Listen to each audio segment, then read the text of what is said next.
After an absence of nearly 30 years, Space Adventure Cobra has recently returned to our screens, first in OAV form and now as a new TV series. For those of you unfamiliar, someone in a forum I frequent described it quite brilliantly as James Bond in the year 3000 if the year 3000 was 1975 in the future. The new series picks up more or less where the original left off, following the exploits of honourable space pirate, gentleman thief, and lovable rogue Cobra as he wanders the galaxy in search of wealth, adventure, and well-proportioned women. Noticeably, there hasn't been any recap of the story in the new series thus far, but the setup will probably seem quite familiar to anyone who's seen Total Recall. The story begins as our hapless mop-haired hero Johnson, weary of his job and too broke to take a proper holiday, decides to take a trip movie, giving him a fantasy-fulfilling dream that he'll remember as if it were real. As he wants nothing more than to be a harem king spaceship captain who battles monsters, the dream shows him his life as Cobra, the unstoppable treasure hunter and dandy ladies man who disappeared after an enormous bounty was placed on his head by rivals in the villainous pirate guild. After regaining consciousness, Johnson has a real-life run-in with the pirate guild in which he mockingly boasts about being Cobra. Perhaps not surprisingly, the guild then attack him, only for Johnson to gun them down with the hitherto unknown laser cannon hidden in his left arm, coincidentally also the signature move of Mr. C.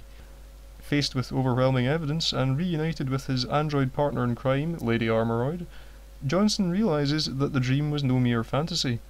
He really is Cobra, having gone into hiding after wiping his memories and undergoing extensive plastic surgery. Sick of living in obscurity, he decides to return to his former life and take the fight back to the guild along the way. As an ardent fan of the original series, the prospect of this new version was rather worrying, especially as what I saw of the OAVs didn't grab me at the time.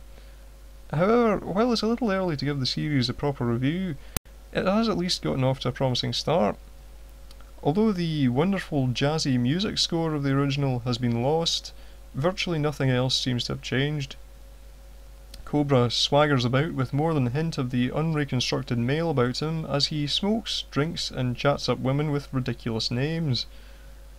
Action scenes are bizarre to the point of being slightly tongue-in-cheek, but they're stylish enough, and there's a satisfyingly chunky beam gun sound every time the psycho gun comes into play. Nevertheless, much as I enjoy the series' adherence to the original, I can imagine its retro qualities will probably put a lot of people off. This is fantasy sci-fi, very much in the mould of the old-school pulp novel writers. Anyone looking for plausible concepts or believable technology will probably give up in disgust before the opening credits. That would, however, be missing the point. Cobra is the sort of series you watch if you want to see a man punching a cyborg goat assassin in the unmentionables.